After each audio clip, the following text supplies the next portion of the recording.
habits of highly effective endurance athletes. For what? To get your ass out of bed. It's time for the Morning Loop. Mornings in the Lab with Keith and friends.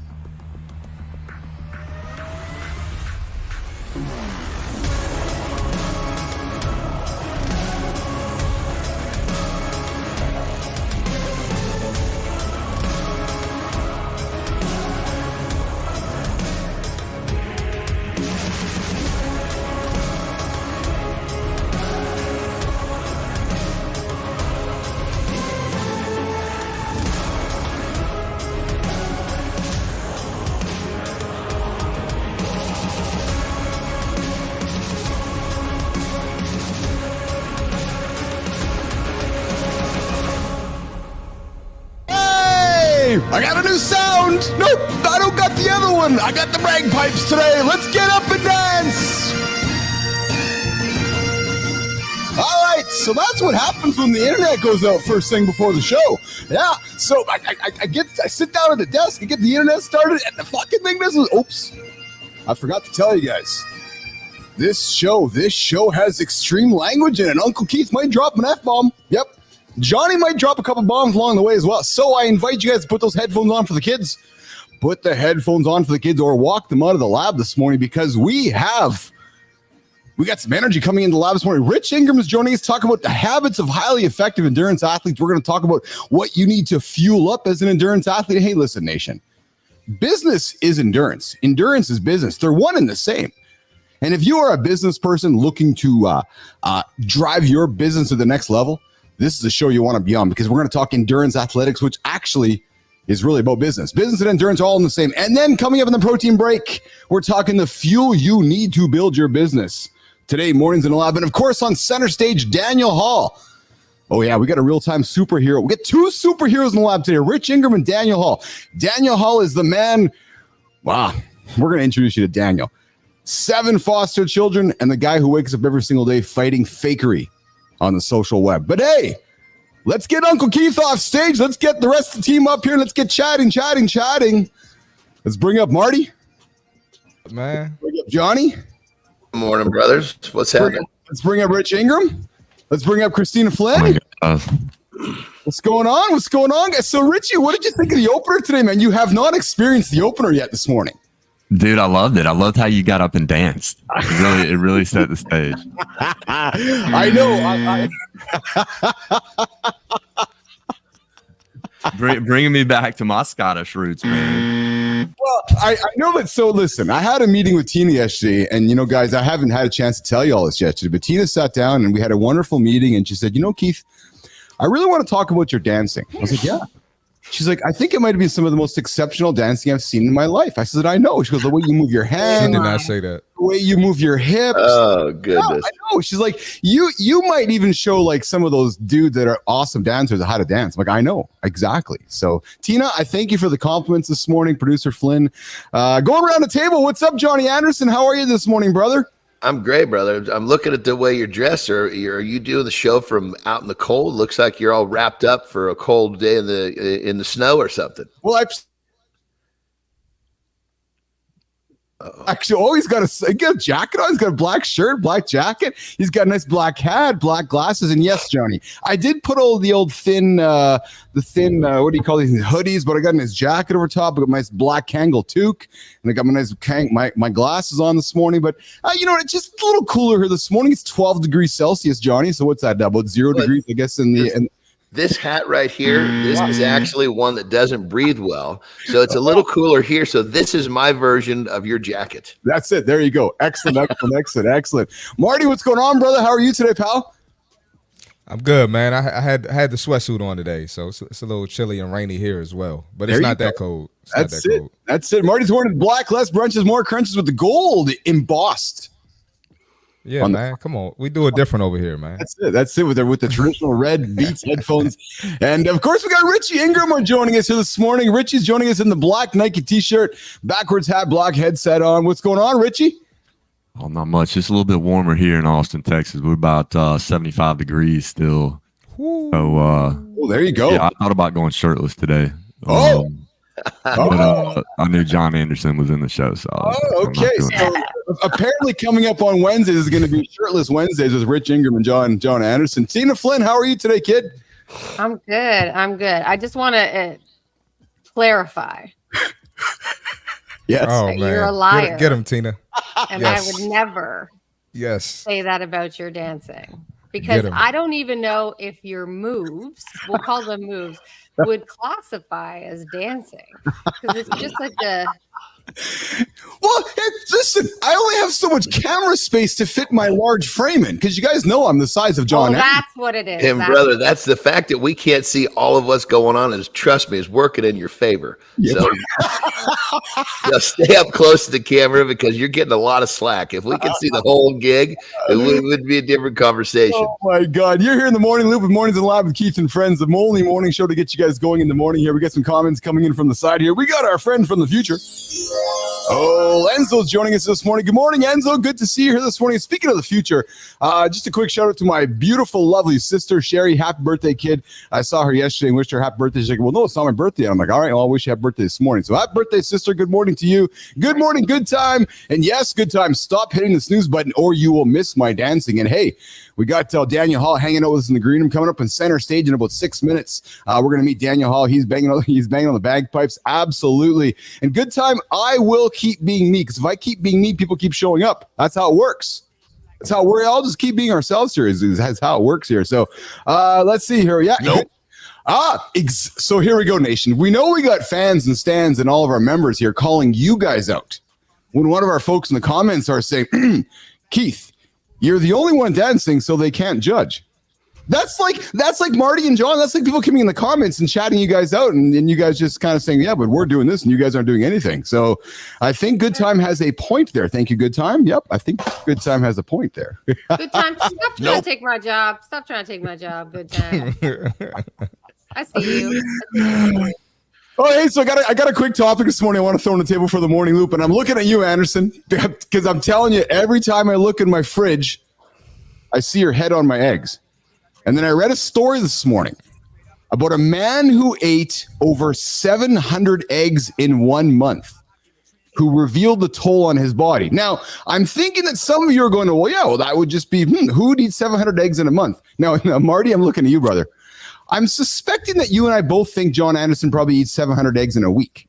How many is that a day is what I want to know. Do the math, somebody. So it's 30 times what 20 is how much? It's 600. So that's not a big deal. 25. No, that's what I mean. So, I've whooped the shit out of that before.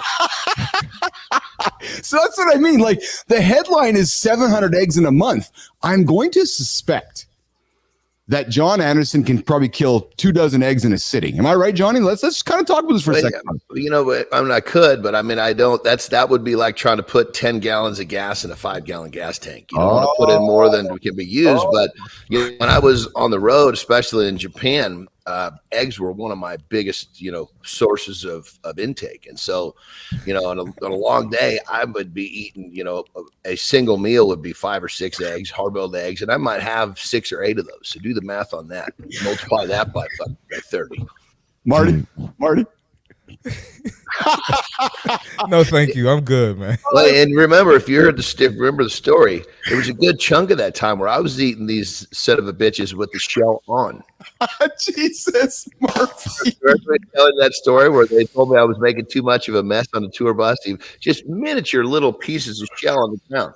The Japanese are so clean; they're like, you can't do that anymore. So, John, it has to smell terrible. Took that whole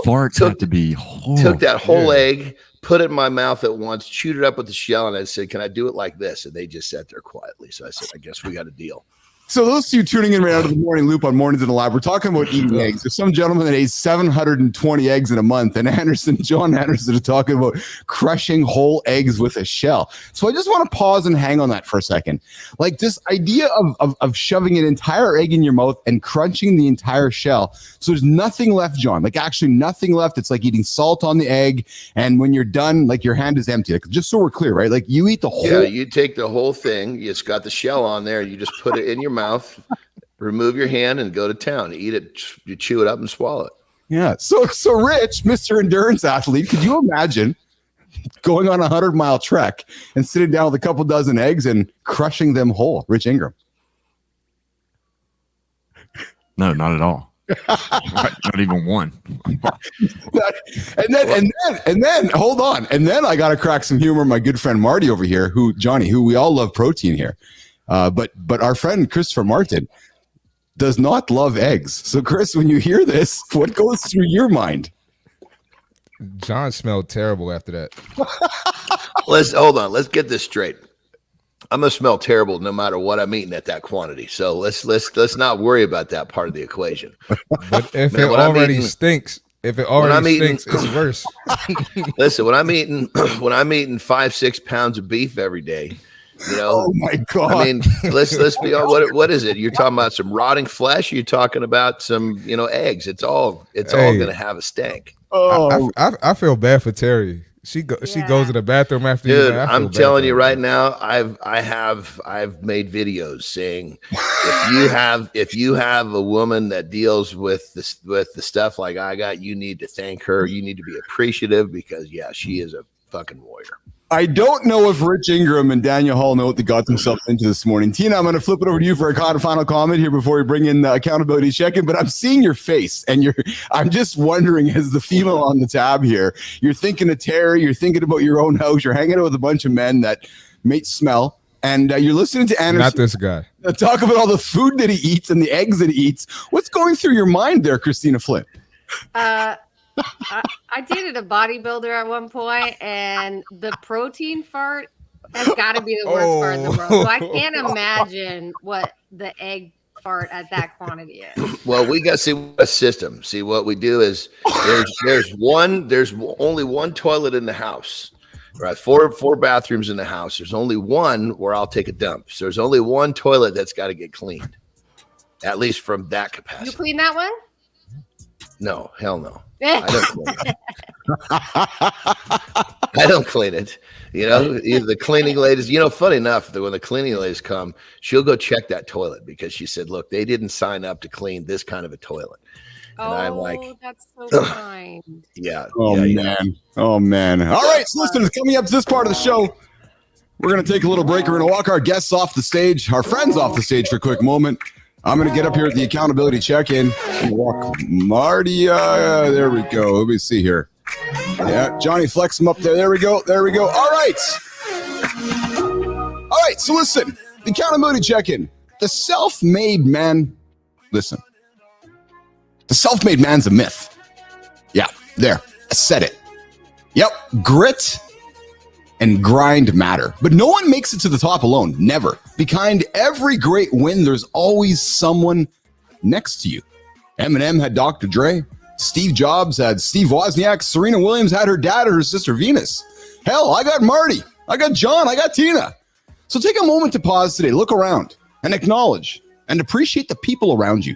The coach pushing you past your limits. The colleague giving you the tough love, the mentor guiding you when you are lost, and the partner holding down that fort at home, or the friend who inspires you, even if they don't know it. So nation, I remind you today, you are stronger. You're stronger because of them. Yeah, it has to do with part of your own mirror, but the truth is you are stronger because of your team. So remember, no one gets the top solo. That's what makes the journey so meaningful. Here, mornings in the lab. All right, let's keep the show going here. I'm going to bring in my friend Daniel Hall. Come back up here. All right, there's Daniel. What's going on, Daniel Hall? Jimmy, let's bring him up on horizontal too, Jimmy. Hold on a second there, Daniel. Let's bring him up on horizontal there, Jimmy. There we go here. Hold on a second here. Oh, do we not have you on horizontal? I don't think we have you on the horizontal feed there, Daniel.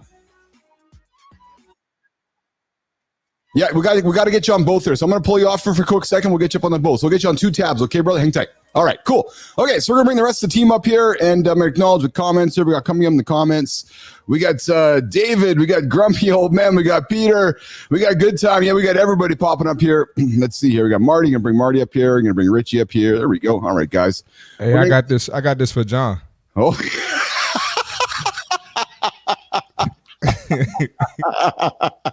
If only we could spray stuff through the air. That would I wish we could.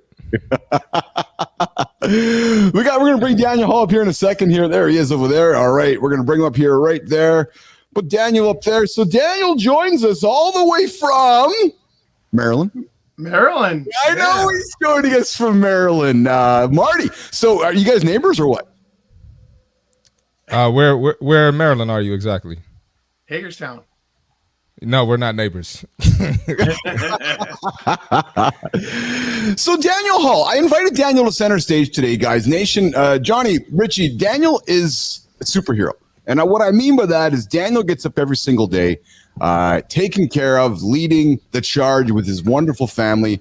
Daniel, not 1, not 2, not 3, not 4, not 5, not 6, 7 wonderful foster children. Actually, they're all adopted. They're adopted foster children. Adopted, yes. And we have 6 adopted and 1 biological. So I don't know about you guys, but when I just kind of go through life and you meet these exceptional human beings, some just rise to the top.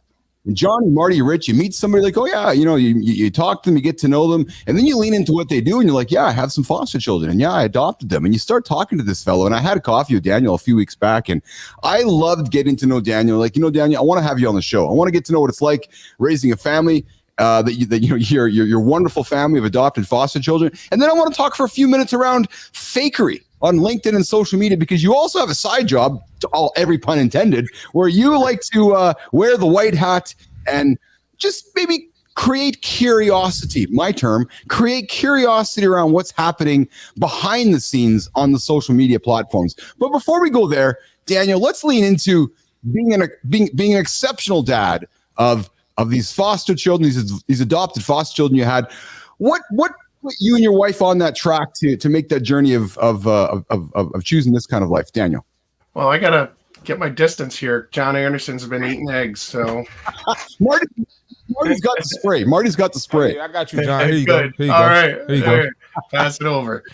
I remember the day my wife asked me, would you ever consider fostering and adopting? And I looked at her and I said, oh, hell no.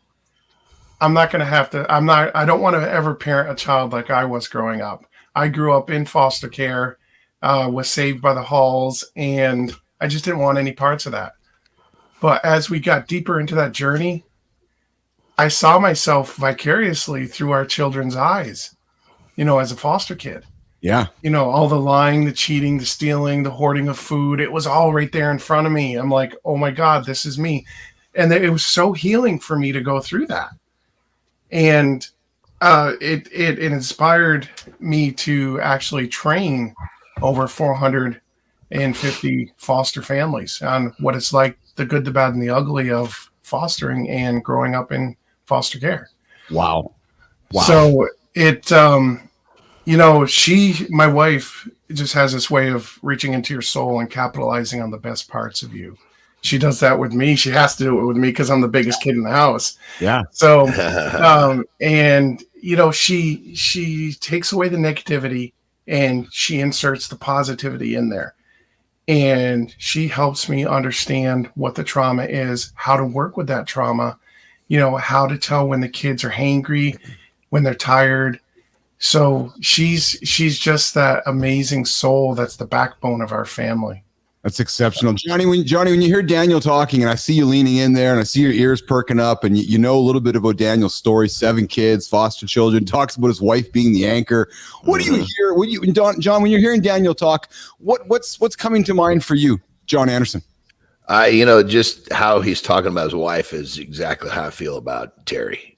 She's been, she's just kind of like that. I don't know. She's that voice of reason. I mean, it just made a video yesterday about how, when your mate really loves you, they will be brutally honest. So she's brutally honest to tell me when I'm being a dickhead, and she'll tell me, she'll point blank, and I know that she has so much love for me and our family that she is just being brutally honest so we can be better. Yeah. What about you, Marty? You hear Daniel's story. I know. Talked to you a little bit about Daniel offline here over the last couple of weeks. You heard Daniel's story. I talked about superhero and all, the love that he's giving back to his family. Marty, what strikes you, brother? How he first said he was opposed to being a foster parent. Yeah. He said no at first, right? And so it's crazy how we go against things that we never thought we would do. You end up doing them, and it ends up being the greatest thing you've ever done. So, Dan, how important is it to have people like your wife in your life that are gonna not necessarily challenge you, but bring you to higher levels and higher callings, and probably your journey and your purpose. So, how important is it to have people in your life like that? Yeah, my mom is the backbone of me, and my wife Tina is so much like my mom. My mom, when I was 8 years old, sat there bored off her ass. I would bring home reams of computer paper, just stacks of computer paper when I was 8 years old from a college that I went to. And she would sit there bored off her ass and just cheerlead me. And my wife is just the same way with our kids and our family. She's a cheerleader. She's just everything. If you multiplied all the jobs she had up, everything I do would pale in comparison to what she does. That's awesome. Yeah. Johnny? Oh man, when he started off with talking about his mom, I mean, I cannot tell you how, closely that hit to my heart, because I'm a huge mama's boy. I mean, without without her influence, I wouldn't be who I am today on just about every level. Yeah. The power of our moms. Richie, when I met you, and we've talked many times, what struck me is when you had your incident in overseas and lost your arm. You came back home, mom gave you the fishing rod, the fishing reel, and she empowered you to live a life of possibility. Richie, talk about moms. We're clearly talking about moms this morning. Rich, talk about mom, brother. That was the defining moment in my rehabilitation after I lost my arm. I mean, when I showed up in the hospital, she had my fly fishing rod. I'm like, what am I going to do with that? But she knew that was something I identified with. And I mean, once I got back into it, I mean, it made me realize anything is possible. My mom's one of my biggest heroes. I mean, without her, I don't know what I'd be. Yeah, Rich, I still get goosebumps when you tell that story. I got chicken skin again just now. You tell that story because I can't imagine what goes through your head. You see mom walking in, you see the rod, and you're like, what the fuck? Right? So that's incredible to me. But hey, we're hanging out with Daniel Hall here. We're talking foster children. We're talking the power of moms, and we're hanging out with Daniel Hall on center stage. And I want to pivot the chat to what Daniel also does during his many hours of his day is he puts the white hat on and he just goes out on the social platforms like LinkedIn and says, hey, that activity over there is making it look a little bit curious. That activity over there might look a little bit like sorcery. That activity over there might look a little bit fake. So Daniel Hall, talk a little bit about Spotapod, Peekaboo, and some of the things you're doing on the LinkedIn side of things with putting the white hat on and helping educate folks about what is real and the game. And Daniel, the secret lies behind social media. Daniel Hall. We, we just talked about the humanity part of all of us growing up and what inspired us. That is humanity for us. Those are the people that inspired us. If I reverse engineered that, we'll use a technical term, reverse engineered what my parents did for me, then the flip side of that would be teaching our kids to cheat as soon as they come out of the womb. And what we're doing on social media, what a lot of people are doing are just gaming the system. They are dropping their posts into automated platforms that use AI to comment and like without people even knowing, without creators that are part of those, well, we call them pods, without people that are in those pods, they have no clue what they're engaging on. And that just, if I were to create a fake news post right now and drop it in a pod, the 200 or 300 people that engage with it and comment on it don't even know that it's out there and it's fake news. I've done multiple fake news posts. I can tell people in those pods what to use as comments. So that could be treasonous for them if they're, if it had something to do with Hamas or it had something to do with the elections. that could be very bad for their brand. But let's get back to the humanity side of this. You see the wall back here. There's a cool story about that wall, and it relates to LinkedIn and putting the human back in humanity. Our youngest, a little girl, she was drug and alcohol exposed in utero. She spent 2 weeks in detox after she was born. And within 4.5 months, part of her small intestines had died. Oh my God. So they had to reattach the large and the small intestine. So a lot of meltdowns, that fetal alcohol causes a lot of meltdowns, a lot of screamers. One day she was throwing one of her screamers and it just went dead silent in the house. Nothing. She was 4 years old. She came back with this picture. Yeah. Oh, grab the picture. Her and I holding hands. Oh, man. And you can see Daddy was a little bit loud that day. Picture's worth 1,000 words. She came to me, she handed it to me, and she's like, Daddy, I am sorry. I am so sorry. And she asked if she could hang it up on my wall in my office. This wall is a very powerful wall for me. Because whenever our kids come in to my office, they see all their bumps in the road. They see when they showed up and made themselves accountable. It's all right there in front of them. And to me, this is the humanity part of our family.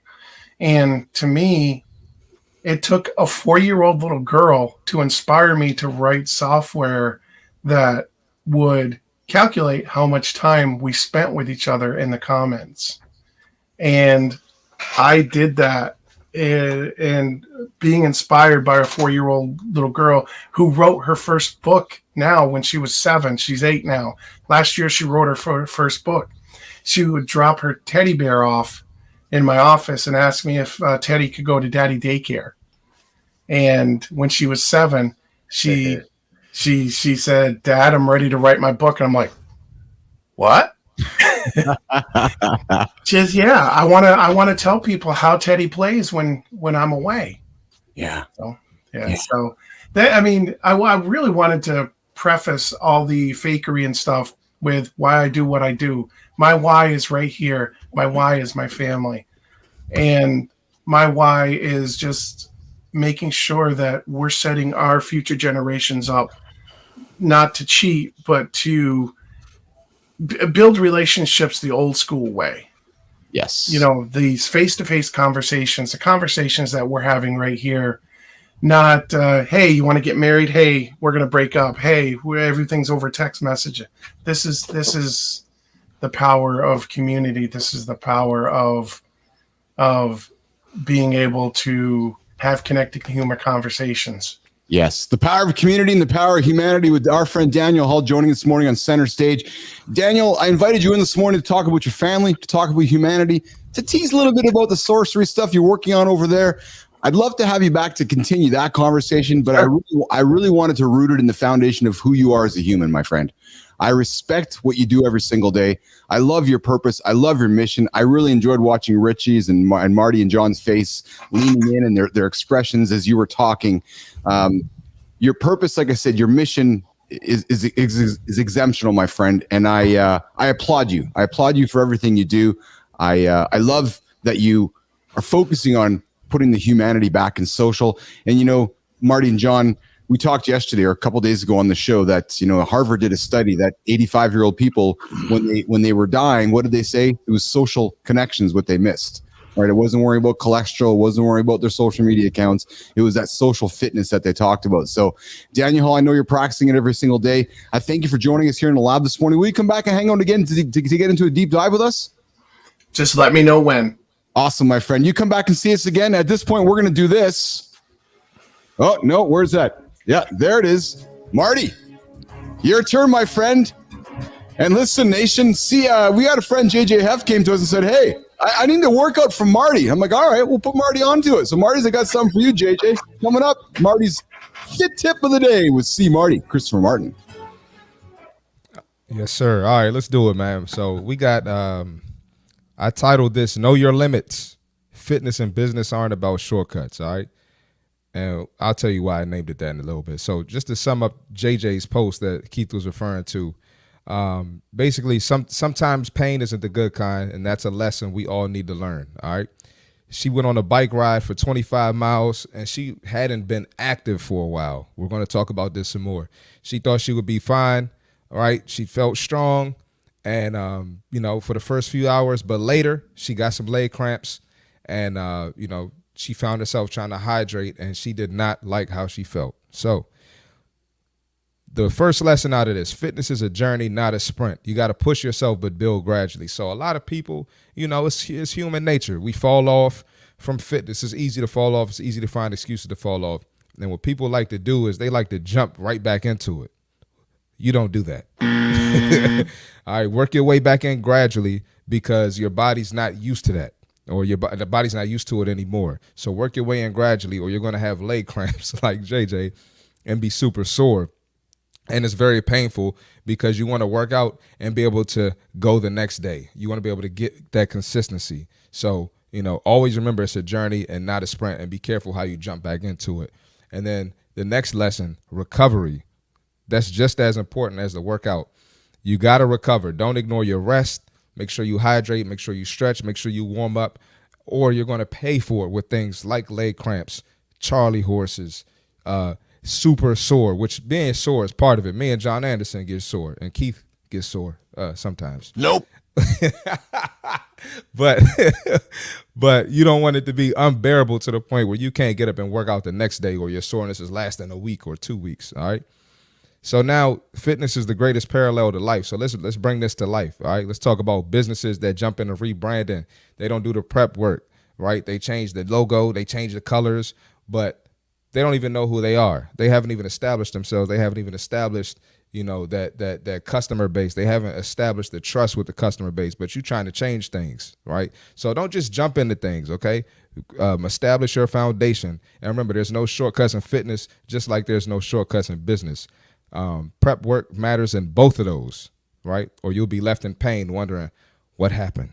All right, so again, know your limits. Fitness and business aren't about shortcuts. Play the long game, longevity. Me and Jon Andersen talk about it all the time. That's the fitness tip for today.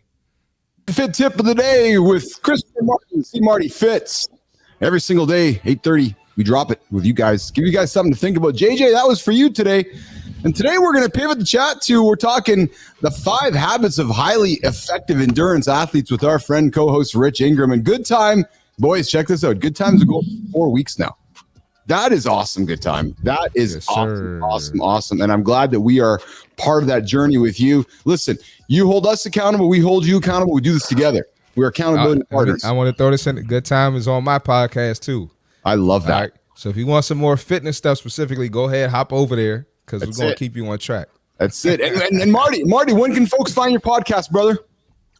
But you can find it on YouTube Sunday, Wednesday, Friday. I'm going live, but I post on YouTube every day. So you're getting gems every day. Awesome. All right, let's get the conversation going around the 5 habits of highly effective endurance athletes. And listen, in my point of view, I know we're all sitting here on the lab here talking that business is endurance is business. But Richie, you like to hang out in the endurance world of athletes. You are an endurance athlete yourself. And let's get into the 5 habits of highly effective endurance athletes. 90%, Rich, of top athletes regularly reassess and adjust their goals based on performance data and evolving circumstances. Number 1, Richie, as you're starting out, and I know you're looking at races around the world right now, but let's talk about number 1, relentless goal setting and adaptation. Rich, talk about the difference between a long-term goal and a short-term goal and how you address that as an endurance athlete. Rich. Yeah, so, we all know that we have blocks to get to wherever we're going. So we set up these blocks, and those are our small milestones to get to where we're going. So like right now, my main focus is an April race out in California. And so I have blocks that are going to take me to get there. So yesterday I did 2 a day. I was running in the morning and I had strength at night. So I have strength goals as well as running goals. So I'll have, these smaller races in between there. Now, fortunately, I have a coach. So, and everybody has a coach. The professionals that you see out there have coaches. So, whenever she sees differences in my analytics, so we've talked about this before, heart rate variability, nighttime body temperature, resting heart rate. She can adjust my training based on that, how we go. The bottom line is consistency, right? And I mean, and you're right. That's the same way in the workplace when we're starting to, whether it's a startup or we're trying to raise the bar, maintaining that consistency and silencing the noise. Yeah. Hey, Johnny. So Marty talked with us in his Fit Tip Day, but we talk about recovery. I want you to talk not only from the endurance side, but, muscle and our entire body, but talk about habit number 2 of 5 highly effective endurance athletes is mastering recovery, the art of rest. And I'm going to even add that the art of feeling you need recovery. John, let's talk about prioritizing rest days and active recovery and the importance of sleep and mental recovery to become an endurance athlete. 100%. First thing, I just want to kind of preface this whole thing. If you're sitting there, if you're a listener thinking, well, I'm not an endurance athlete, let's flip the script here. Life is a sport, and we all are endurance athletes, because life is, we got to use a hell of a lot of endurance to get through life. So this stuff applies to life as well as it does when we're talking about, specific athletic type of activity. So my thing with rest and recovery is this, is you have to think of it as more of a, people think of like, oh, I need to make sure that I'm getting my recovery, and they're doing it almost like they're playing behind the 8 ball, meaning they're trying to catch up. They're trying to make sure that they're doing the things, or oh my God, I better really focus on, my sleep or my whatever. This is stuff that needs to be focused on all the time. You don't wait until your teeth are falling out, start brushing your teeth. For Christ's sake, you brush your teeth ahead of time so that you don't lose your teeth. Well, proper sleep, making sure that you keep a daily inventory on what's going on in terms of everything is a part of this equation. So recovery, don't let recovery turn into one of those things that you're scrambling to put together because you did too much and you weren't staying on top of it. That's something you got to do always. It's almost think of it more from ahead of time. You want to have those habits in play so that when you throw down the hammer, you've got those pieces of the equation that are already ready to keep your equation moving forward. Yeah. Rich, I see you nodding there as Johnny's talking. Yeah, because the biggest thing, so especially in endurance sports, overuse injuries are like a light switch. And so if every day, every single night, I'm trying to at least get 7 hours of sleep every night, doesn't matter what it is, because I have to wake up the next day and do it all over again. So the recovery day, it's part of the training program, but all it is kind of a muscle reset. I'm not really doing too much different, anything else. And so, it all builds on it. And so if we are just trying to, we call it banking sleep hours, that's not a real thing, right? You can't just expect to get sleep in one day and think that that's going to take care of all your recovery. It has to build. Yeah. Marty, why are we all so reluctant to rest or have a nap or sleep? We all just want to try to squeeze so many hours in a day. And I'm using anecdotes here, but it's like we don't want to go to sleep. Or it's just like this year, finally, Apple on the Apple Watch said, hey, we're gonna allow you to have a rest recovery and not break your streak. And Rich is like, I have to get 7 hours to prepare for tomorrow. John's big on, habit stacking for tomorrow. Marty, why are we as human beings so reluctant to sleep and accept recovery? Is it FOMO? Marty, what do you think it is, brother? I just think we prioritize everything over our sleep. We prioritize business over sleep.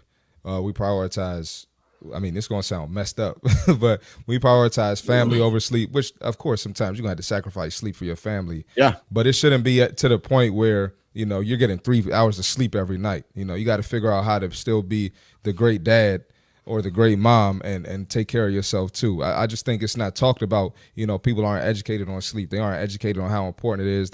Especially when it comes to fitness. Me and Johnny did a whole segment the other day on sleep. Yeah. But nobody knows that's the key ingredient right there. That's when the muscle grows. That's when the fat burns. So I think it's lack of education and lack of prioritizing the sleep. Yeah. Johnny, do you tell your customers to sleep? Like you're like, hey, Joe. Yeah. Yeah. Brother, I got to just jump in. It's unbelievable. Sorry to interrupt, but you said that and it's just bursts out of me because people need to hear this. I say point blank. If you had a shitty night's sleep, guess what? You do not get to train. It's your sleep is what allows you to have the opportunity to train. If you had a really, really bad night's sleep and you woke up feeling groggy, let's not waste our time with breaking down muscle tissue that the body's not going to be able to heal. Let's invest our time into taking a nap. Let's invest our time into making sure that our nutrition is totally on point. Let's put our energy into making sure that shit doesn't happen again tonight. Rich, I see you nodding there as Johnny's jumping into that. You lean into the power of sleep as well, don't you, Richie? Oh yeah, I love it, and I love that concept as well, man. That's kind of inspiring because rest days are hard. We think we're moving backwards. Yeah, right? and they're we're magical, not. baby. They're magical.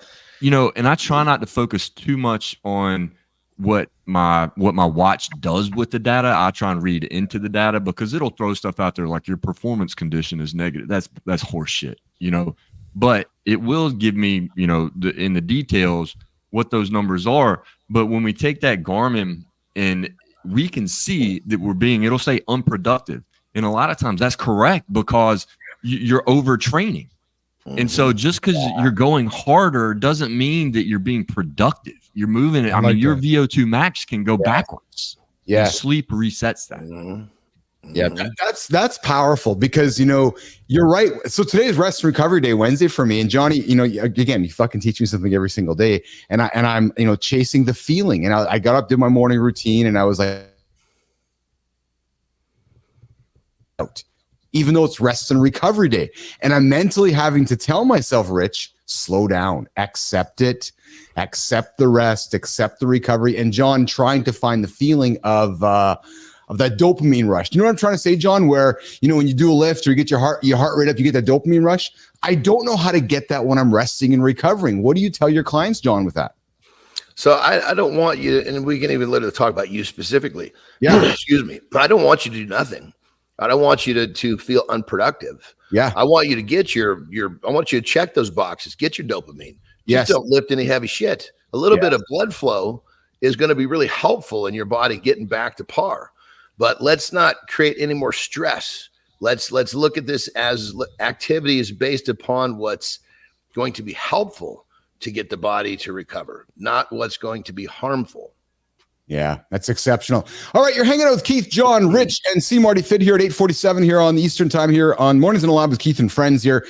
Johnny, we're going to throw you up for the lifestyle tip, and then we're going to come back. And I got a couple more habits here on 5 habits of highly effective endurance athletes. But to John's point, 5 habits of highly effective endurance business operators, life livers. Listen, the habits we're talking about this morning are going to help you get through life, frankly. Right. So while we're wrapping in the title of Endurance Athletics, business is about endurance. So, Johnny, let's get into the lifestyle tip. We're going to come back, continue this conversation on the habits of highly effective tips for highly athletics. And then we're going to talk about nutrition in the protein break about Richie. How do you fuel yourself as an endurance athlete? And how do you make it through all these exceptional things? But until that, let's do this.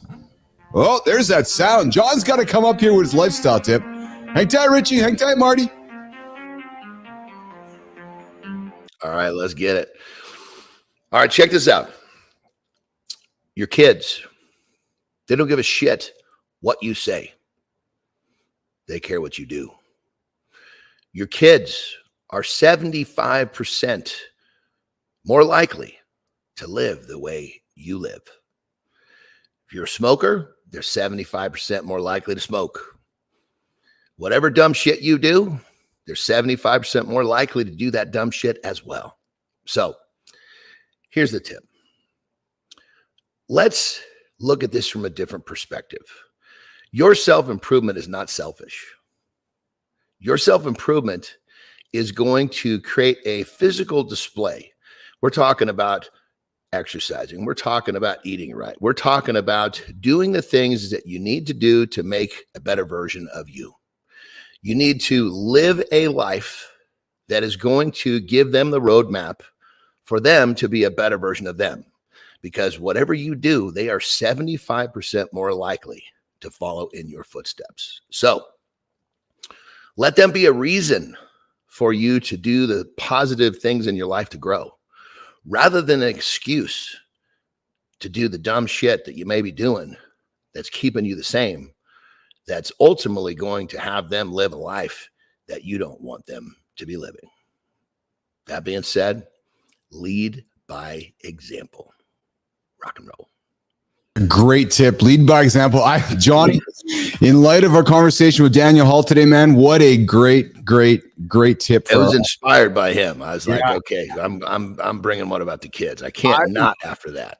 Isn't that true? Right? How could you not have chicken skin? How could you not be inspired? How could you not want to lean into hearing more about Daniel Hall and his story? Hey, John, like the guy's getting up every single day, and leading a tribe, a troop of these young children that need leadership, that foster children, adopted children, and Daniel and his wife say, hey, here's our house, open the doors up and welcome them in. And then Johnny leading by example on a daily basis, eh? That's humanity at its finest. Richie, Marty, bringing you guys back up on stage here today. We're going to continue our chat around endurance, the idea of endurance in athletics, endurance in sports. And we started the conversation at the bottom of the hour here on the 5 habits of highly effective endurance athletes. We're on number 3 here, and then we're going to go 4, 5, and then get into nutrition for our protein break. But Richie, when you listen, we talked last week about the Leadville 100. I want to talk a little bit about cultivating mental toughness through discomfort. You know that old saying of, well, I don't know the old saying, but the pain is temporary, the results are forever. There has been times that you are grinding up a trail. There's times that you're going at it and you're just saying, I'm done. I'm ready to give up. Inspire somebody right now where you've had to cultivate some mental toughness through discomfort. Somebody's listening. Somebody's not wanting to get out of bed. Somebody's stuck. Richie, give them something to hang on to get them moving, brother. So one, again, it's about consistency. You can train yourself to get through daunting times. And I'll tell you, Keith, I don't say I'm done. I don't say I'm going to quit. And it's because I've trained myself that no matter what, somebody's carrying me off that fucking hill. Yeah. So when I was in like Leadville 100, you have a 5-mile climb up to Hope Pass, which is 12,600 feet. So you're 5 miles, you're coming from like 9,500 feet. I mean, it's a fucking hike. And I don't ever tell myself that I'm not going to quit. And so I think by doing the uncomfortable things repetitively, you train your brain to think in that manner. So you're more accustomed to attacking those challenges. Yeah. Marty, talk about cultivating mental toughness through discomfort. Again, getting in the squat rack, getting in the gym. There's many times like, I don't think I can do this, but you grind through it. What do you use to grind through it, brother? Man, I'm a big talk guy, man. I can convince myself I'm the president if I need to. Yeah. Yes. That's just how I roll, man. Like you can't break me. So you got to develop that confidence, and it might not be talking like that for you, but you got to find what kind of talk works for you. Like yes. what is going to get you going, and mine comes from getting through obstacles, getting through hard things. That's where mine comes from. So you got to tap into whatever made you great, because we're all unique and we all separate ourselves in some unique way. So whatever makes you great, tap into that. And that's how I develop my mental toughness to get me through things. Oh, I like that. Johnny, athletes who have a support network. I talked about this during my accountability check-in, but athletes who have a support network, coaches, teammates, family, are 60% more likely to stick with long-term goals. John, talk about the power of building a strong support system. You've had success in your life because of the coaches around you. Talk about the role of coaches, mentors, and community, and then the power of an accountability partner to help you reach those exceptional goals. And then, Richie, I'm going to come to you next after Johnny's response. Johnny. Well, I mean, let's talk about any topic. Successful people have coaches and mentors, period. Yeah. And it's one of those things where you just kind of have to realize that there's always somebody that knows a little more. There's always someone that has a slightly more efficient way of doing things. And you need to basically, get to those people, surround yourself with those people. And especially when it comes to, like a really big goal in athletics, of course, but in any type of when you're really, really working hard, sometimes what you need is to be told exactly what to do and not have to think, because there are times when, you want to make a decision or you want to do, your cognitive skills, whatever you want to call it, are in that position where you might not be making the best decision. So you have that coach say, no, you're going to do it like this, and you're going to do it now. And then you just disconnect all this shit and physically carry it out. So a coach, a mentor, all the above, they're there for so many different reasons in so many different situations. I think the biggest thing is that people need to understand that even coaches have coaches. And that's a huge part of what makes someone successful is their support group. Yeah. Richie, I saw you laughing and smiling there. I'd like to hear your comments on this.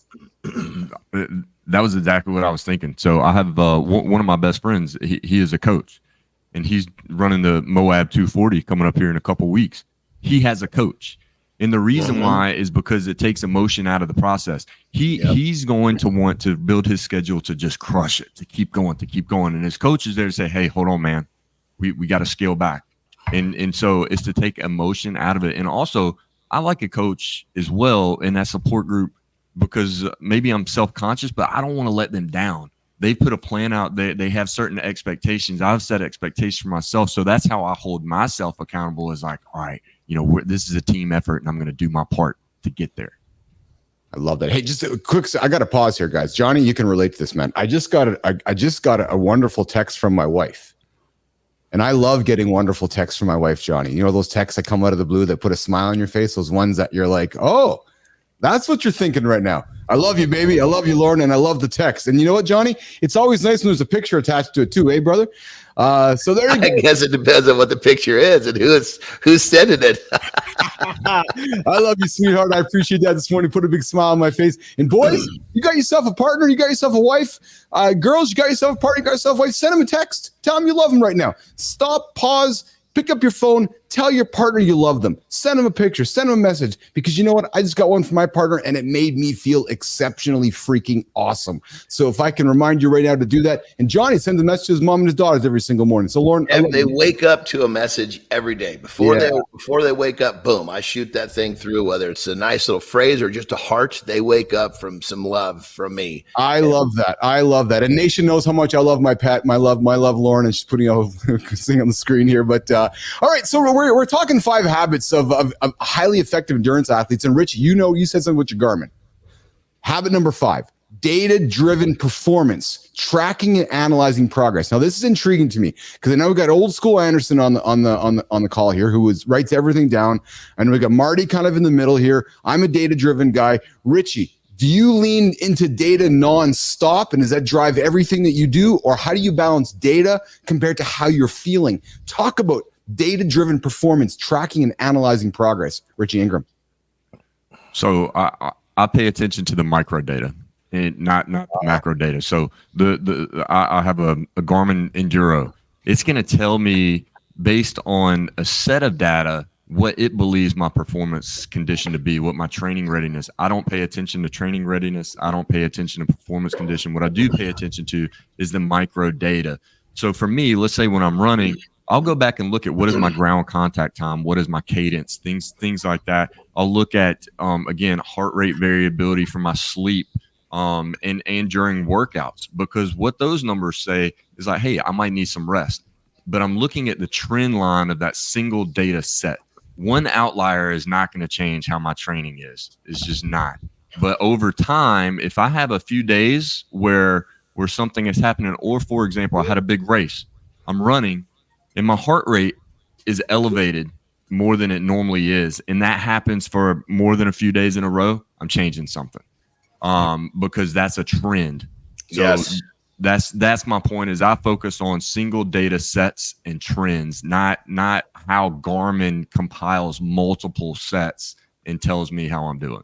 How did you learn that, Rich? Was it just through trial and error? And I ask that because, again, when people get into this world of I'm going to go try to be an athlete or try to improve my business, we ignore data or we're scared to enjoy the process. And because enjoying the process means enjoying and accepting patience, because patience is part of the process.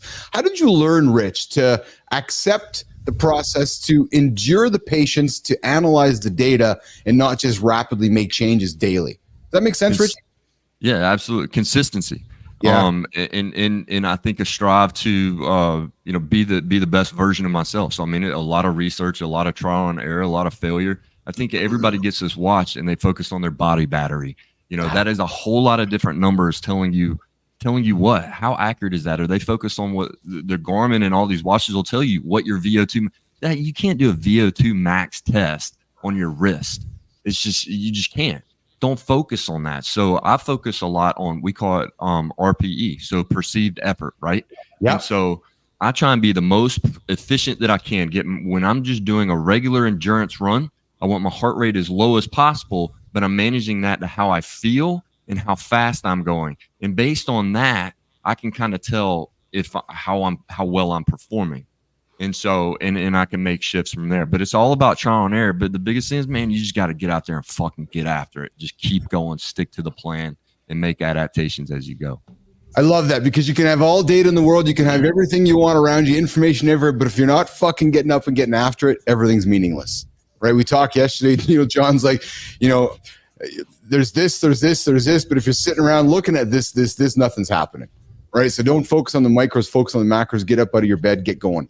That's what we talk about here in the lab. And yes, Mike, this is a self-improvement live stream.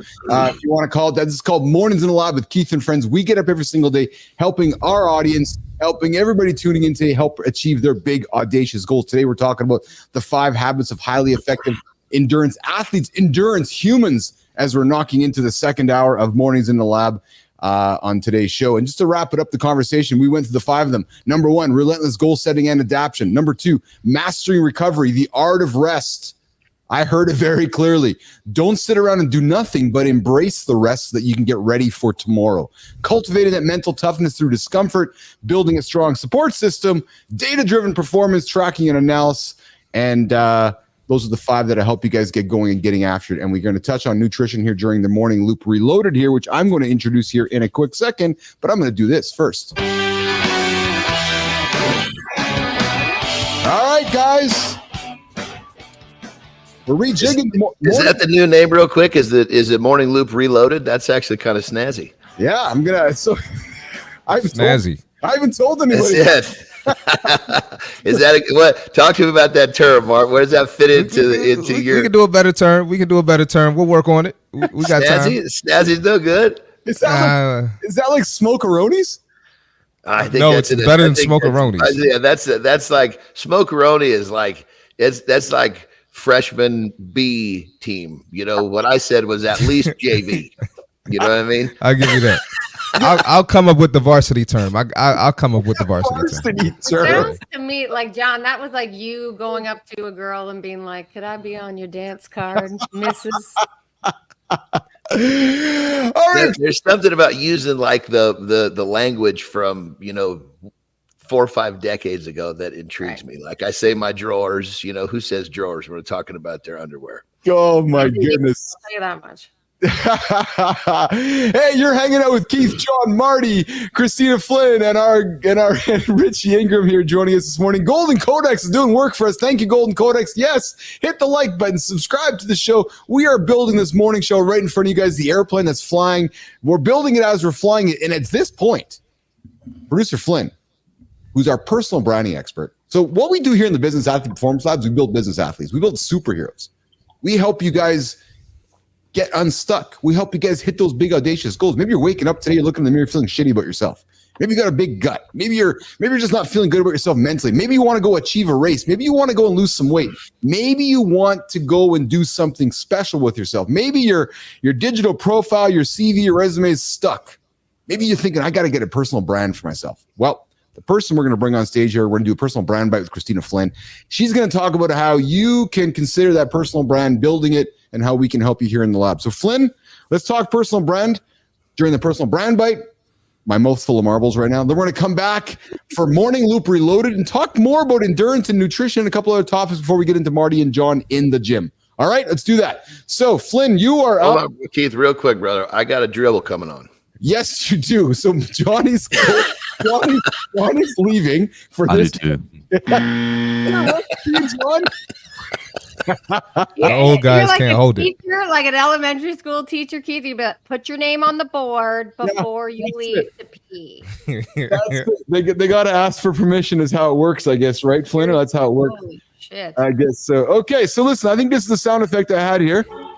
Oh, yeah. That's it, Marty. That's it for Flynn. Hey, she's dancing. Hey.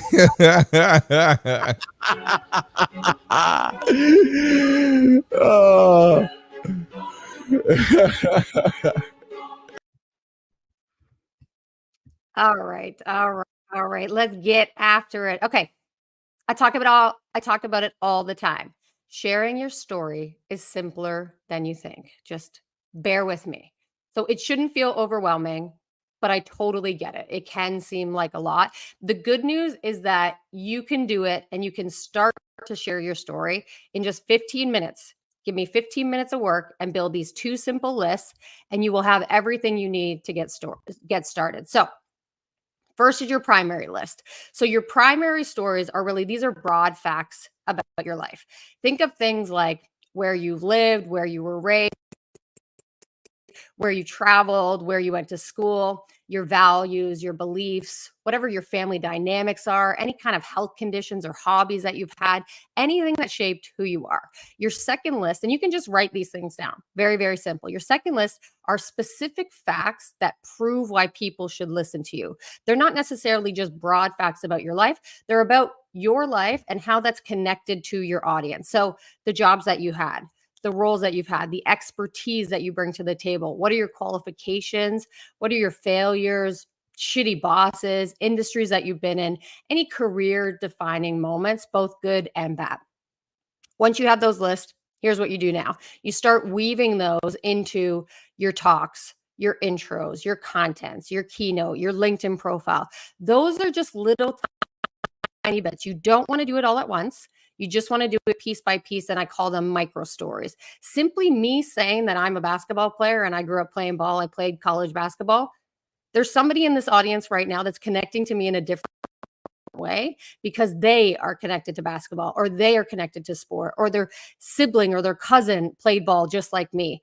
You do it to build trust over time. It's not meant to blurt it all out and get it all out there, but you want to create these moments of connection with your audience. So here's the deal. We talked about it yesterday. Sharing your story isn't about trauma spilling. It's not about being vulnerable all the time either. It's about using these micro stories, even just a word in some cases, to build micro moments of human connection. And yes, I promise you, it really is that simple. I would love for you to give it a try, and it's time to enter your no fucks era. Let's do this. It's time to enter the no fucks era. With Kristina Flynn, the personal brand bite every single day on Mornings in a Lab. Something to give you guys something to think about. Personal brands are more important than ever. In a world of AI, in a world of fake content, you heard it with Daniel Hall. In a world of you never know what's real, you never know what's fake, you want to create a personal brand for yourself. When you put yourself out there, they know it's you. They know it's you as a real human being. All right. And if it's based on your story, it doesn't feel icky. Like if you're talking about things that are real to you, it's not going to feel like shitty talking about yourself because you know that it's real. You know that it's authentic. You know that you're just being you. And if people don't like that, then they can fuck off. Yes, I agree. If people don't like it, they can fuck off. And that's I entered my no fucks era. It's happened. That's what you get here on Mornings in the Lab. If you don't like our show, go tune in somewhere else. And oh, by the way, we are an explicit show, Mornings in the Lab. And this is the Morning Loop Reloaded, the first 15 minutes of the hour. And boys, you know, during the protein break, I was going to talk about nutrition, but we continued through that talk about endurance. But I want to talk right now during this Reloaded segment around what energy drinks don't want you to know. Johnny looking at you, Marty looking at you, Richie looking at you.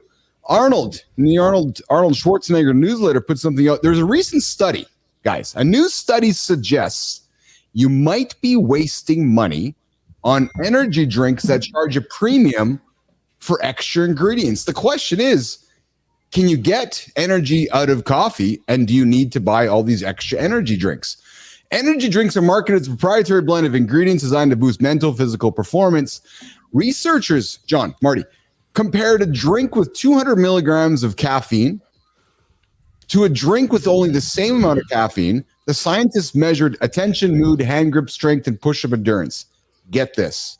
Despite all the extras, there was no difference between the loaded energy drink and caffeine.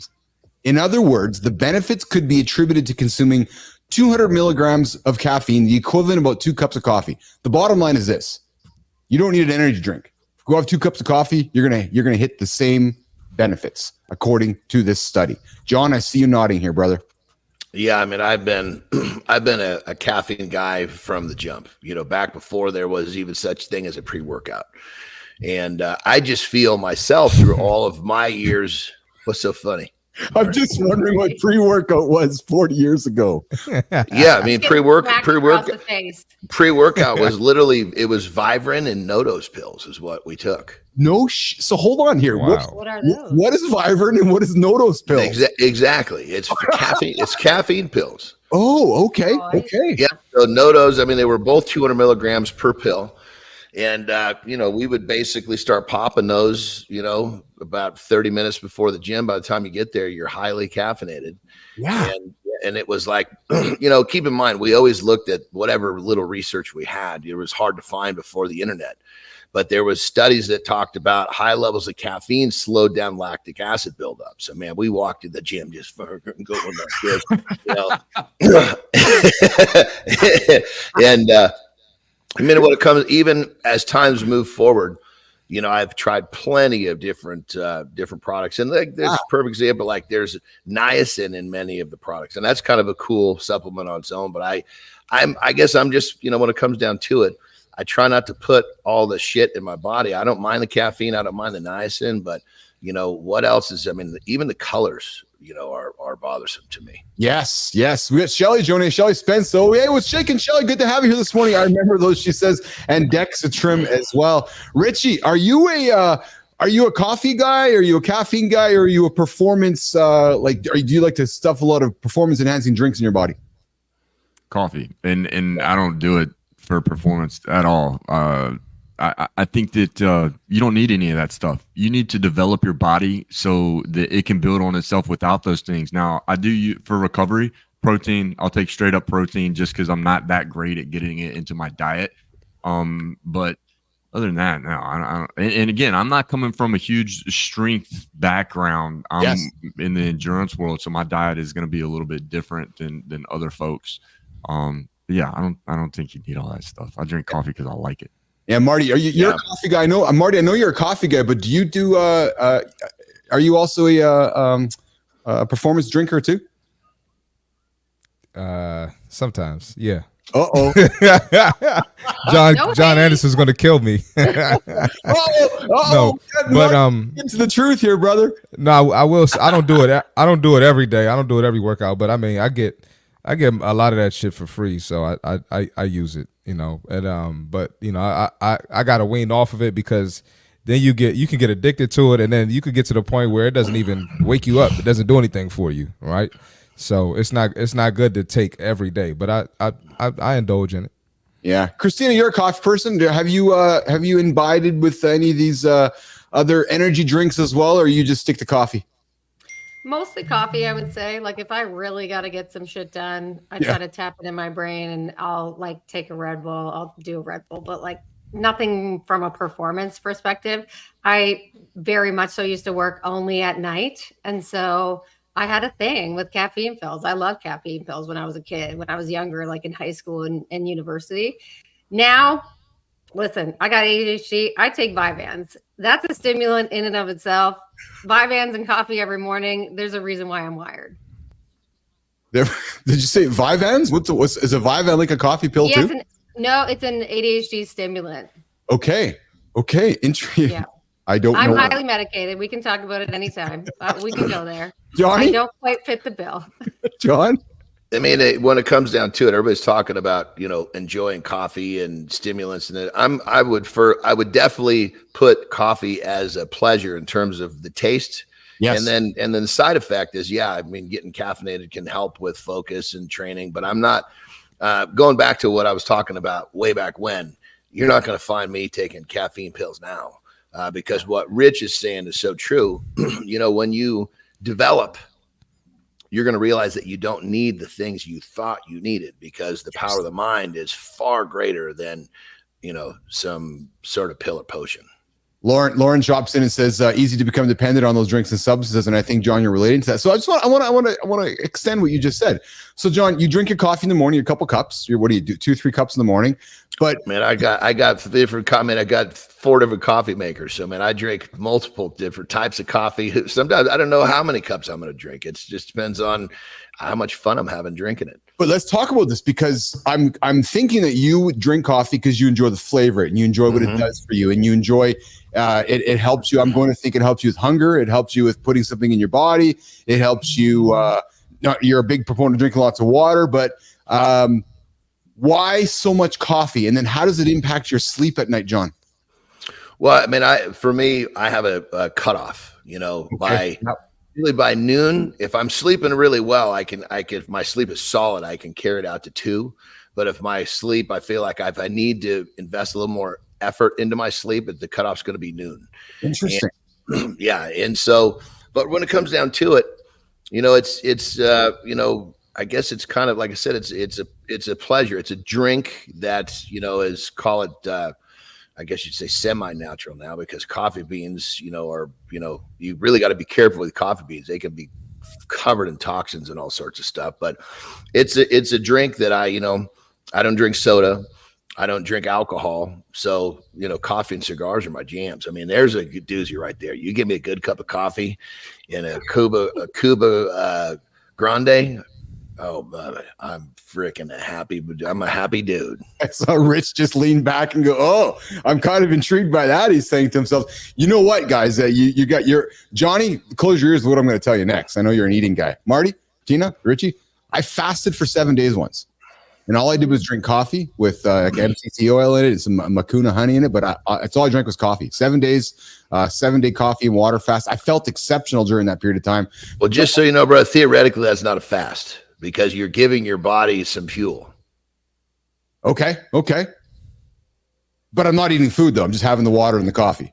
Well, I guess it just depends on what the fast. You can call it. People can call it a juice fast. You could call it a Snickers fast if you want to. Hell, you could fast on Snickers. or I could fast on my Reese's peanut butter cups. Exactly. But either way, that limited, what you're doing with the limitation, giving your body a chance to recalibrate, I'm sure was probably pretty good, especially if you didn't have a really, really good diet to start. Yeah, well, and it felt good, but I bring it up, Johnny, because like yourself, I just enjoyed the coffee. I found myself looking forward to my cup of coffee. I found myself looking forward to that 1 o'clock in the afternoon cup, that hot cup that made me feel really good about it, right? So, in the flavor of the coffee, almost like a meal in many ways, right? It was like just having that cup of coffee, right? And like yourself, John, I don't drink either, so sit down having a cup of coffee is an enjoyable thing. 100%, right? brother. Yeah, exactly. That's my voice. My coffee and my cannabis. Your coffee and your cigars. Give me coffee and cannabis. I'm off to the races. All right. So listen, today at this point, we do this. It is, that works. In the gym, John and Marty. Boys, I got an idea.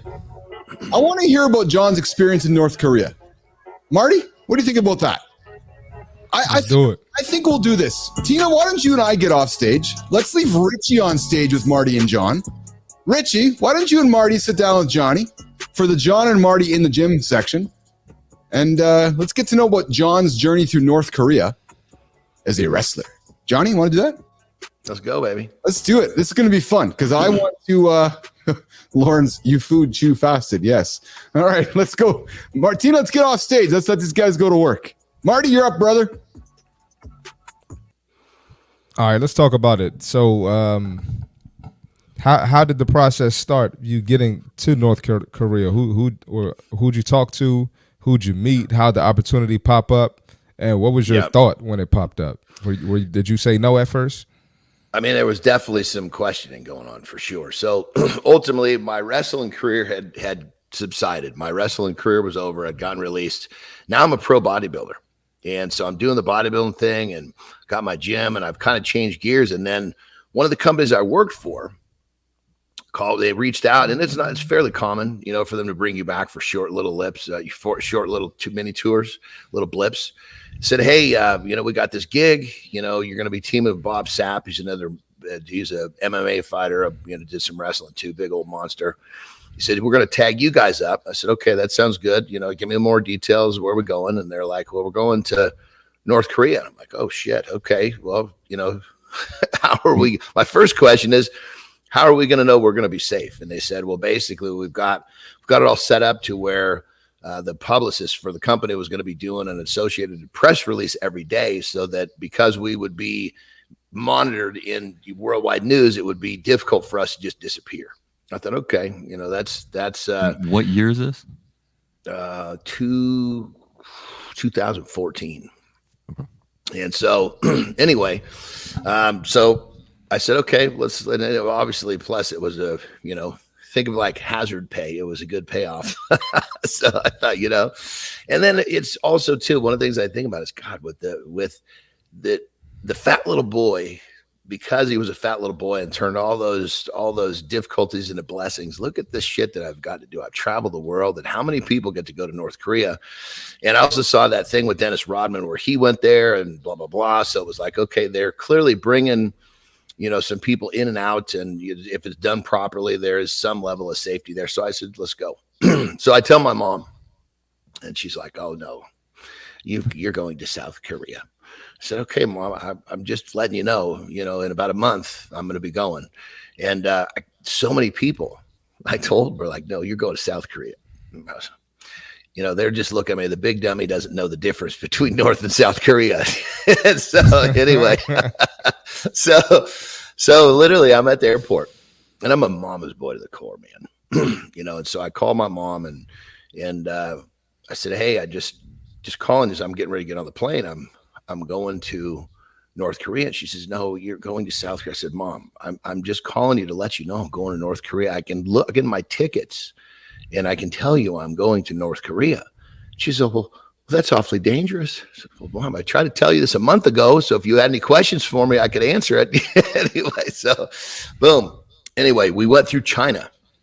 That was how they kind of got us in and out of there. So we went to China for a night, then we flew into North Korea. But when we got there, man, it just was so different. Now, granted, they didn't let us see, they only let us see what we wanted to see. But here's a perfect example. We landed on this airstrip and looking around, there's nothing. I mean, it's just an airstrip in the middle of the forest, big clearing. And, we probably had to go 3 or 4 miles in this airplane to get to this airport. I mean, basically get out and we get into customs, and what do? They take our cell phones and they take our passports. So we're basically stuck. Now, I had a second phone but what they said was, and I kept it with me. They said, if we find a signal, if you turn a cell phone on and we get a signal, basically politely said, we're coming to get you. It's very, very clear what we couldn't do. So I wasn't like I was trying to, I wanted to go home. So I had no problem. I just basically used that phone to take some pictures here and there. But anyway, so we get there, and I mean, it was, as the experience goes on, cell phone's gone, passport's gone, it's becoming a little more real, and I'm getting a little alarmed, I'll be honest. Because only me and Bob Sapp were the only Americans there. It was called Wrestling for Peace. So there's people from Japan, and there are other wrestlers from Japan and a few other countries, but they're not American. We're like the public enemy number one over there.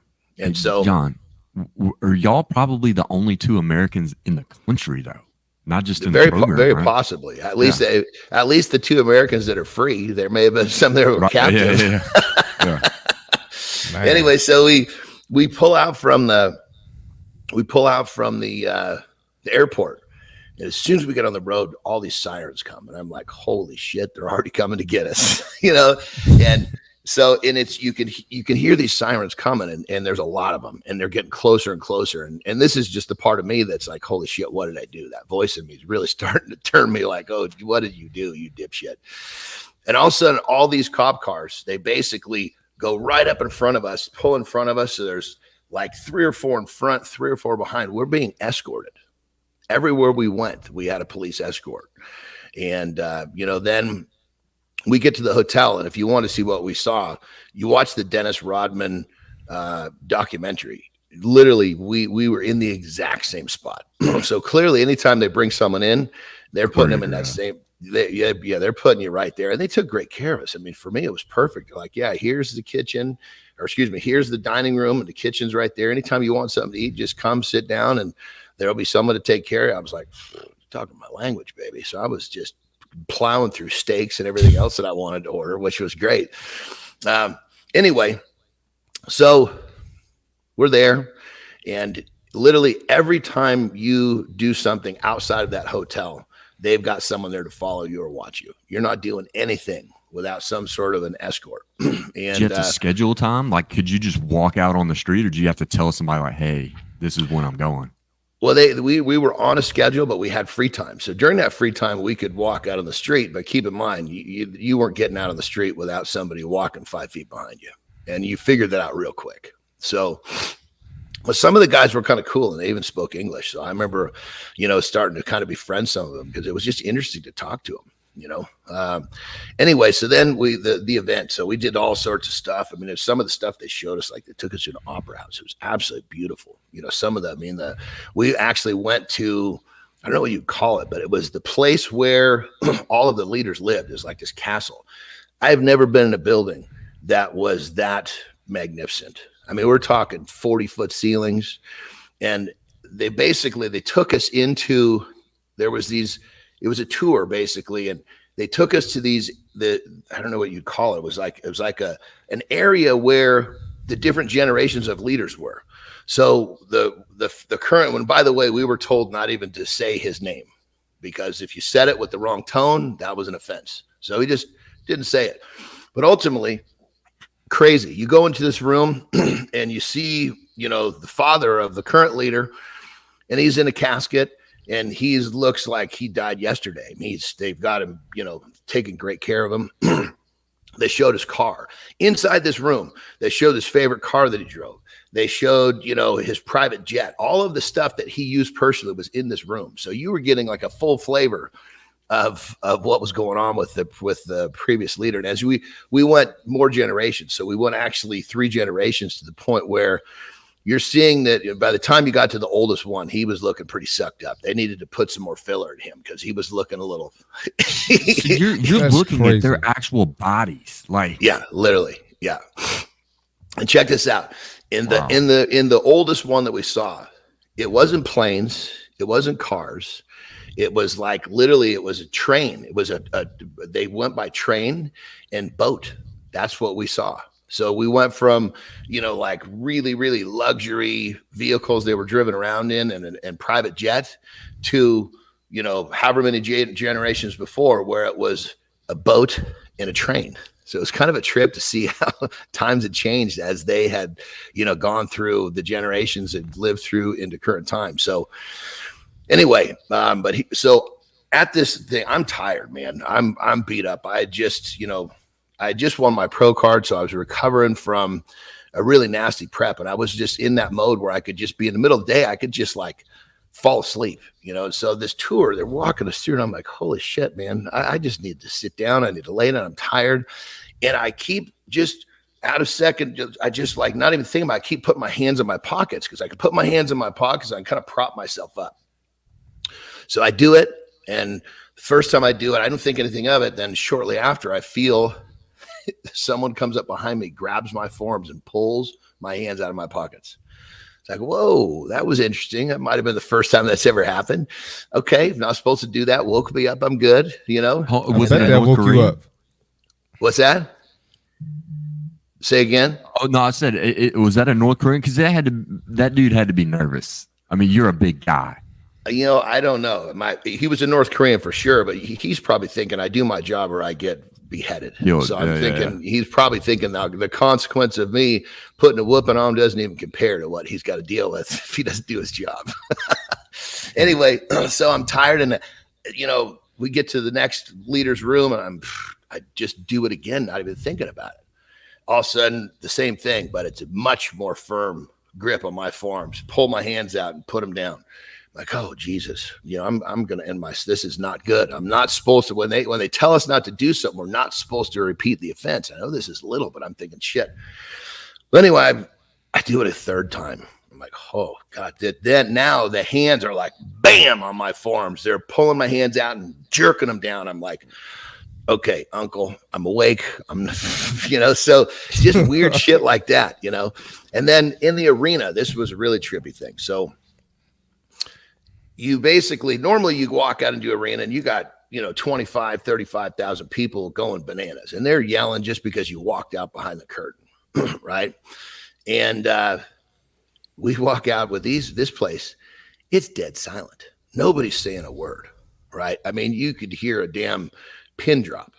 And I'm looking around, and normally you're used to seeing all these different colors. It's just kind of this barrage of colors and shapes, because everybody is, a little different. Everybody's dressed different, maybe hats, maybe not hats.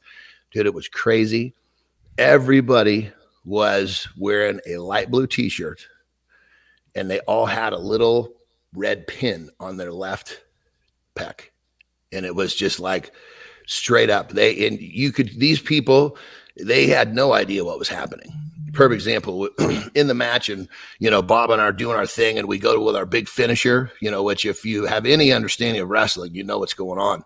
They had no idea that we just did our big finisher. It was still quiet, so these people were basically told to show up here, and clearly they had been not exposed to anything that we were doing, because they had no clue what was happening. And so it was a very, very different experience, to say the least.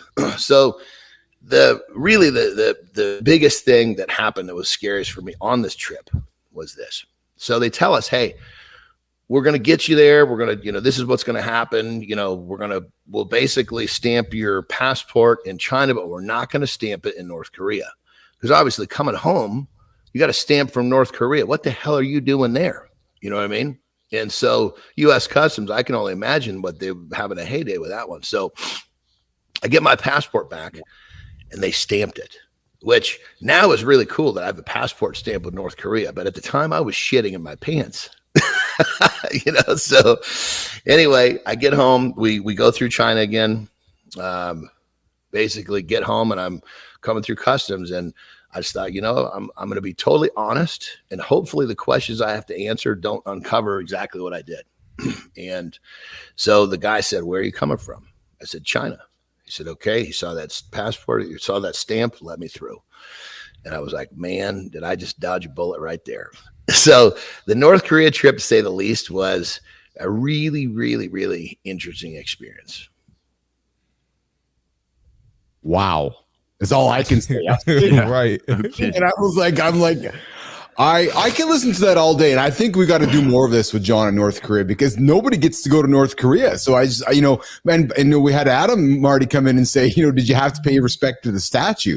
And I think that there's a number of questions that just come out of my mind when I'm hearing you tell the story, Jon. It's like, did you have to pay respect to the statue?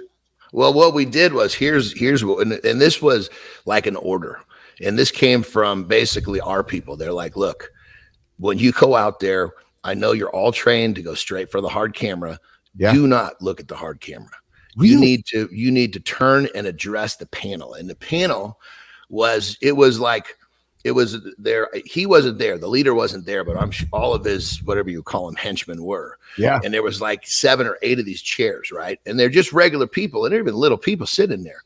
The backs of those chairs were probably 20 feet tall. So we were literally told to go out there, get in the ring, turn left, because the hard camera was actually a little bit to the right. So they did not want us addressing the hard camera first. We had to get in the ring, turn left, address, whoever these people were with a little bow. And then we went back to our thing.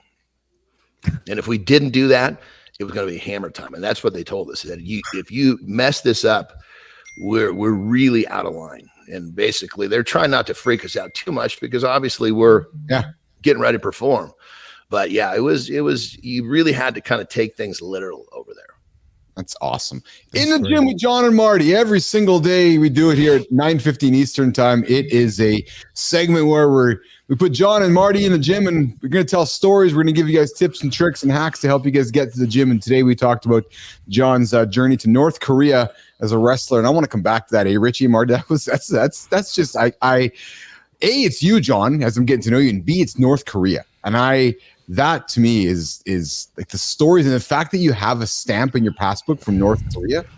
Yeah, I keep that passport tucked away because that's really cool. I mean, I've traveled so much. I actually have, I've got 3 retired passports, and they actually put extra pages in. Well, the one that from North Korea, that one right there, man, I'm keeping that thing in a safe spot because that's something that's pretty cool.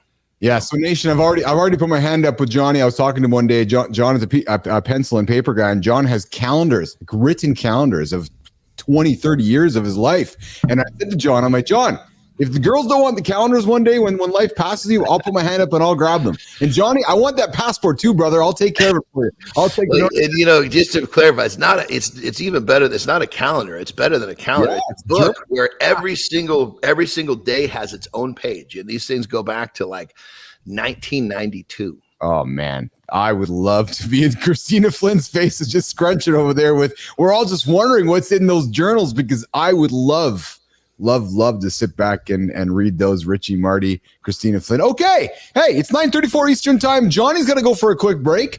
We're going to work towards wrapping the show up with our community spotlight segment where we like to shine the light on some folks, which we call the creator spotlight. And today we're going to shine a light on somebody in LinkedIn. Rich, you know how this works. Marty, you know how this works. We take the big old Mornings in the Lab light and we shine it on somebody. And today, Kristina put somebody in front of me that I got to find my notes here, Kristina. There he is there. So today's creator spotlight, man, Jimmy, I just don't feel as organized today as I should be for this whole part here, is somebody from Montreal, Quebec, Canada, somebody who is the CEO of Roof AI, and somebody who is sharing an unfiltered look into the world of entrepreneurship and startup life. Today's creator spotlight for Mornings in the Lab on Wednesday, September 25th, because I love to date this show. It is, drum roll please, Marty and Richie. How do I do that? Jesus, Bilous. Yeah, that was terrible. Oh, man.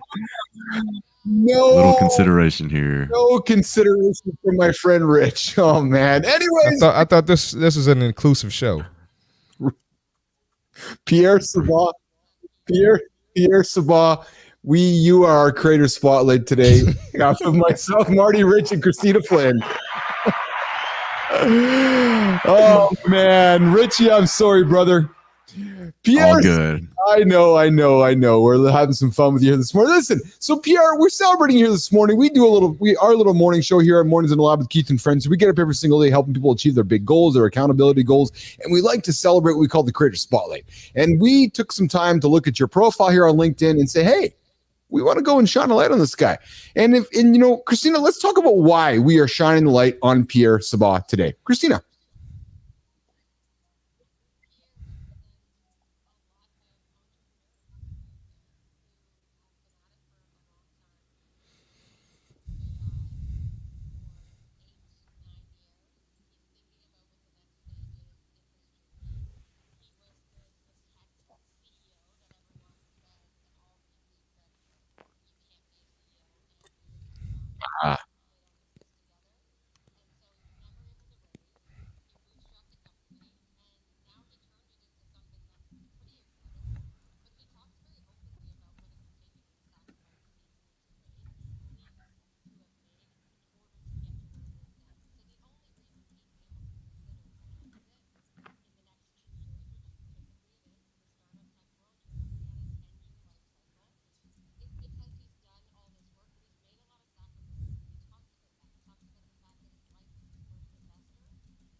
Love it. So Pierre Sabah, we are celebrating here for our Mornings in the Lab with Keith and Friends Creator Spotlight, the CEO of Roof AI. I invite you to go find Pierre over on LinkedIn, go connect him, go follow him, go learn a little bit about how he's sharing an unfiltered look into the world of entrepreneur and startup life. And hey, bonus, if you're from Montreal, Canada, home of the Montreal Canadiens, where Pierre resides. Pierre, come see us in the show, come hang out with us, and come nominate somebody in your world for Creator Spotlight. All right, team, let's bring Johnny back up on stage here. There's John over there. Let's go around the table here. We're wrapping up today. What did we take out of the show today? Kristina, I'm going to start with you. What's one thing you took out of today's show as we go around the table? Rich, you're next, brother. What did you take out of the show today? Kristina.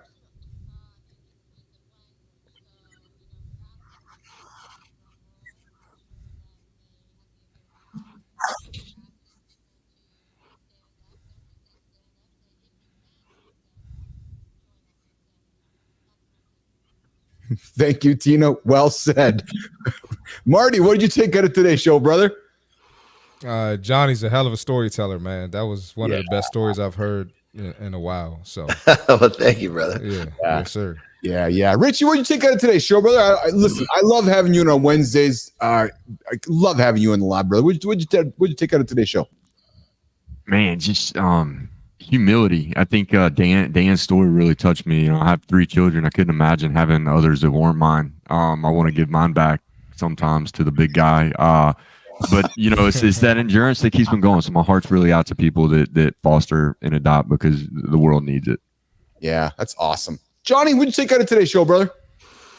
I think that, as we call it, we're basically business athletes. And I think one of the things that we touched on a little bit today and reminded everyone that life is a sport. Yeah. So if you think that this show doesn't apply to you and talk athlete is just a term that helps you basically be a better version of you for the sport of life. Yeah, I took the same thing out of today's show. I know we titled today's show with 5 habits of highly effective endurance athletes. I hope what you took out of today's show, Nation, is that these habits are highly effective for every stage in your life. Whether you're starting with a cup of coffee or getting some rest and recovery in your day, or tracking your macros, your macro activities throughout your day. I just took everything out of today's show, but rooted in our guest Daniel Hall and rooted in humanity. That to me is really what rooted today's show, right? And how he wakes up every single day.